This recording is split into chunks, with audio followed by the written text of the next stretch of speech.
সুপ্রভাত বন্ধুরা, মুনমুন লাইফস্টাইলে তোমাদের সবাইকে ওয়েলকাম। বন্ধুরা, তোমরা কেমন আছো? আশা করছি সবাই ভালো আছো, সুস্থ আছো, আর আমরাও বেশ ভালো আছি। তো বন্ধুরা, ব্লগটা সকাল থেকেই শুরু করে দিয়েছি। সকালে ঘুম থেকে উঠে আমি ব্রাশ করে ঘর ঝাড়ু দিয়ে নিয়েছিলাম। তারপরে হঠাৎ আমার ওদের দিকে নজর গেল। সকাল সকাল কি বিশাল ব্যাপার, একজন আরেকজনকে এতটাই আরাম দিচ্ছে, দেখো পিঠটা চুলকে দিচ্ছে ছোট ছেলে বড় ছেলেটাকে। তো ওরা শর্ত করেই দিচ্ছে, একজন আরেকজনকে ওইরকম দিচ্ছে নাকি আমি বলতেই পারি নাই, আমি ওদের দিকে খেয়াল করি নাই, আমি আমার কাজেই লেগে পড়েছিলাম। তারপরে দেখো ওরা উঠে গেছে, আর উঠে ছোট ছেলে ব্রাশ করছিল। তো আমি ভাবলাম বিছানাটা গুছিয়ে নেই।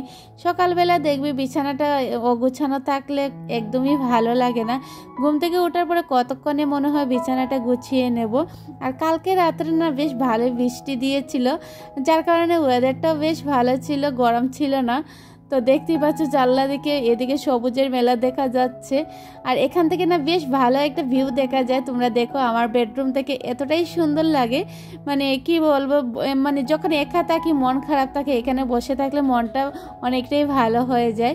তারপরে তোমরা দেখতে পাচ্ছ ওইদিকে সকালের কাজকর্মে আমি লেগে গেছি, আর চা খেয়ে নিয়েছিলাম, ওদেরকে দুধও বানিয়ে দিয়েছি। তারপরে ভাবলাম আমি সকালের কাজকামগুলো সেরে নেই আর তোমাদের সাথে একটু শেয়ার করে নেব, তার জন্য ভিডিও করে নিয়েছিলাম। তো ড্রেসিং টেবিলের ভিতরটা না অনেকটাই অগুছানো আছে, কয়েকদিন ধরে ভাবছি গুছাবো, কিন্তু সময় করতে পারছি না। আজকে ভাবছি আজকে ওইটা একটু পরিষ্কার করে নেই, কারণ তোমরা তো অনেকেই জানো আমার ছেলের স্কুল বন্ধ আছে এই এক সপ্তাহ। তো ভাবলাম একটু ডিলে হলেও কাজকর্মে কিছু হবে না। আর সকালেও না ঘুম থেকে উঠতে একটু লেট হয়ে গিয়েছিল, কারণ কালকে রাত্রে প্রচণ্ড বৃষ্টি দিয়েছিল, যার কারণে ওয়েদারটা এতটাই ভালো ছিল, মনে হচ্ছে সকালবেলা আর একটু ঘুমাতে ইচ্ছে করছিল। তাও 6:30 বেজে গিয়েছিল উঠতে উঠতে আমাকে। আর ছেলেরা উঠেছিল 7টা, হ্যাঁ তখন 7টা বাজছিল। তারপরে তো তোমরা দেখতে পাচ্ছ আমি ড্রেসিং টেবিল আর গোদরেজটা মুছামুছি করে তারপরে চলে আসছি এখানে। ফ্রিজটাও ভাবছি একটু নোংরা হয়ে গেছে, ওইটার বাইরের দিকটা একটু পরিষ্কার করে নেই।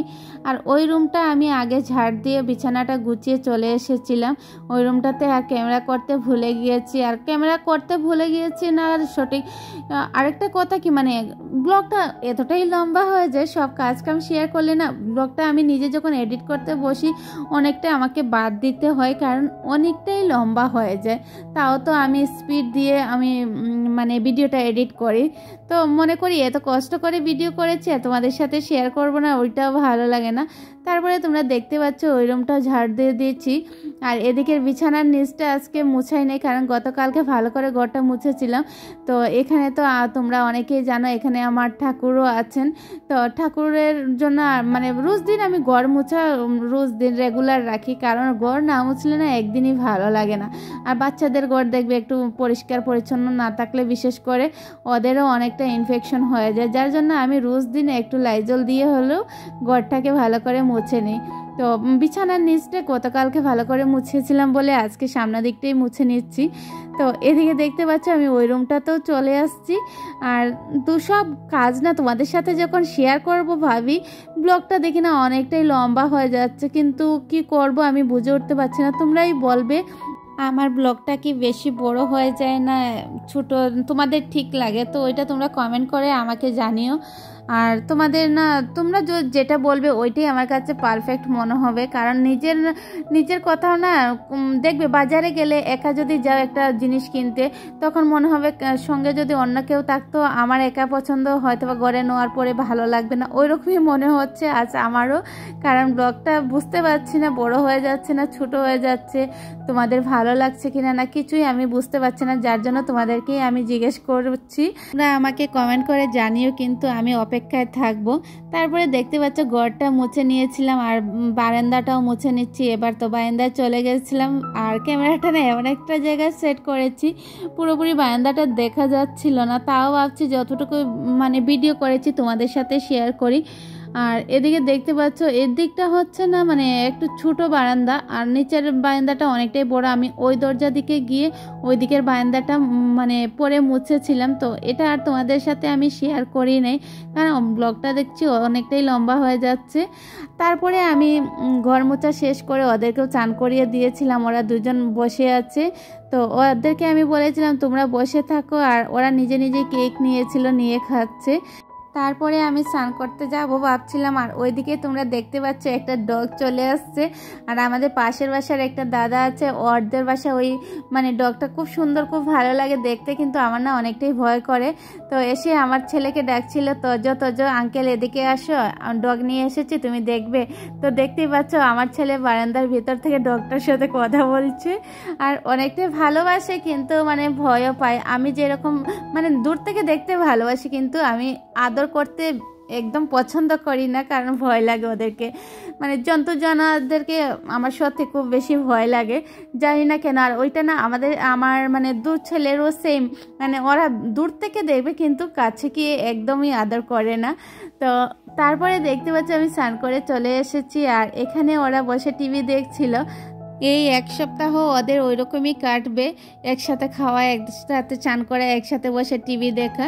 তারপরে দেখতে পাচ্ছি আমি পুজো দিয়ে এখান থেকে চলে আসছিলাম, আর এসে রান্না করতে লেগে গেছে। সকালবেলা ডাল ভাজি বানিয়েছিলাম, ওটা তোমাদের সাথে শেয়ার করিনি, তোমরা দেখতেই পাচ্ছ। এদিকে আমি শিলনোড়া ধুয়ে নিয়েছি, আর এবার আমি সর্ষেটা বাটবো, কারণ বড় মাছ অনেকটাই মানে রয়ে গেছে, যার জন্য আমি ভাবছি ওটা সবজি দিয়ে করলে খেয়েও খাবে না, মানে সবজি দিয়ে দেখবে সঙ্গে সঙ্গে যদি মাছ দিয়ে একটা বানানো যায় তখনই খাওয়া যায়, পরে আর ভালো লাগে না।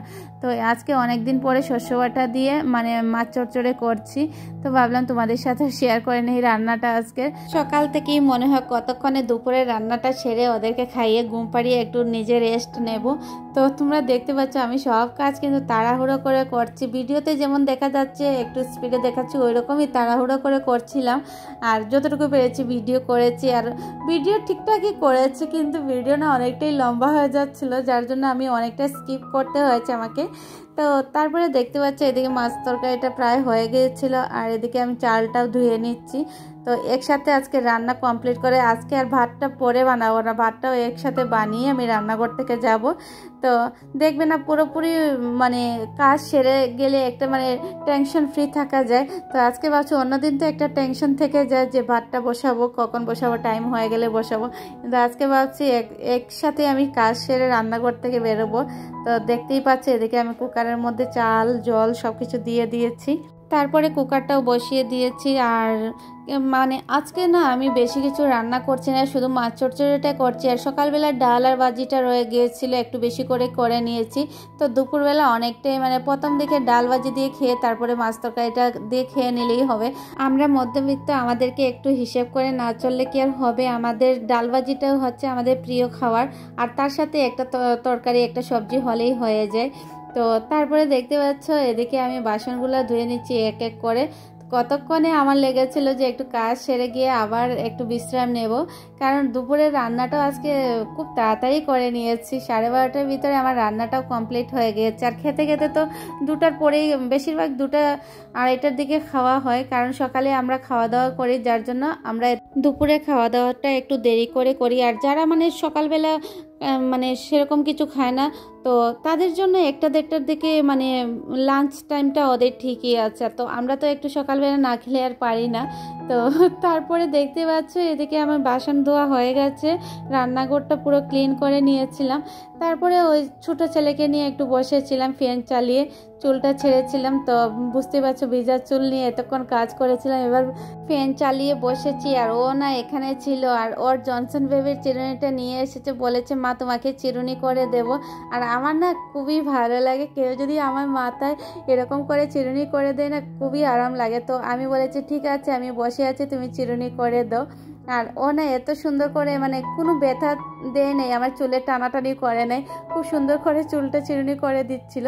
তারপরে দেখো ও এতটাই হাসি পাচ্ছে আমার এখনও দেখে, ও আমাকে উকুন এনে দিচ্ছে মাথা থেকে, বলছে তোমার মাথায় উকুন হয়ে গেছে।